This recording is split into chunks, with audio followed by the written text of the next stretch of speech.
Eto mga tol, may kasamahan tayong TNVS driver na nawawala at ang kanyang sasakyan ay na-recover na. Ngunit si Pops ay hindi pa. Ewan ko lang ngayong araw na to kung na-recover na siya. So ito yung number nung asawa niya yata ito. So kontakin nyo na lang mga tol. Nangyari daw ito sa may Bacoor, Cavite. Nag-drop daw ito si Pops ng alauna ng madaling araw, Mayo 18, taong 2025. So nangyari mga tol, pag-drop niya, tas nawala na ng access. Ngayon, tinanong-tanong ko kung ano nga bang TNC o anong apps ang gamit niya. Sabi daw, tinanong ko doon kung Grab. Sabi nila hindi daw. Yun na nga mga tol. Nung nakaraan din, gano'n na nangyari. Meron din dong TNVS driver na ginilitan ng leg sa Cavite na nagpatulpo pa nga yun eh. Nagninakaw yung sasakyan. At hindi totoo yun na yung income mo kukunin.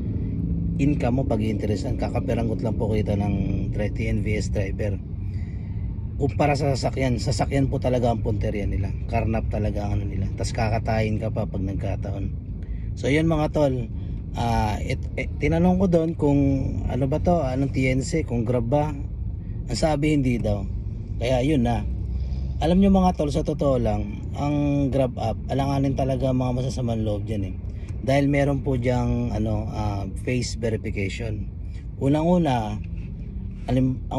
yung account mo hindi mo po pwedeng ipahiram kasi meron ang face verification. Pag online mo pa lang yan, magpe-face verification yan. Tapos sa passenger naman, kapag nagbubook sila o gagawa sila ng account, nandun lahat ang personal information nila at face verification din. So bukod sa safe na sa driver, sa amin safe na rin sa passenger.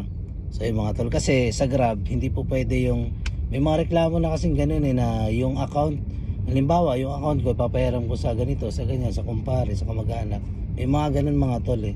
Pero sa Grab hindi mangyayari yun kasi meron silang face verification. At may mga reklamo na rin na may nagbook, may nasinendo, may napanood ako nun eh, na nagbook daw siya, tapos pagdating same naman daw yung sasakyan at plate number. Nung pagsakay niya, iba daw yung driver. Iba daw yung mukha. Kaya yun mga tol, sa mga driver dyan, pagkaalanganing oras, huwag kayong magpapasilaw. Lalong-lalo na kung hindi naman Grab. Ngayon naman, sa mga pasahero, mas maganda Grab talaga. Lalong-lalo na kapag nagbubuk kayo. Kasi talaga dito, safe.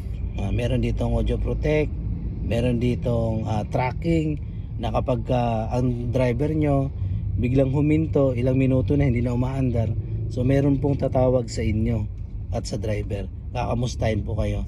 So ganyan po mag-alaga ang Grab, ganyan po tayo inaalagaan nila pagdating sa seguridad.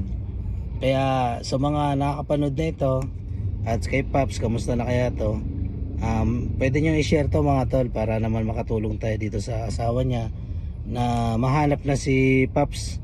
Hindi ko lang alam kung ngayong araw kung nakita na siya, no? Pero wala pa akong update eh. Hope sana makita na si Pops at merong nag-aantay sa kanyang pamilya, dahil meron kasing mga tao talaga na masasamang loob, malalakas ang loob mga tol, na handang pumatay para makakain lang at makabili ng luho nila.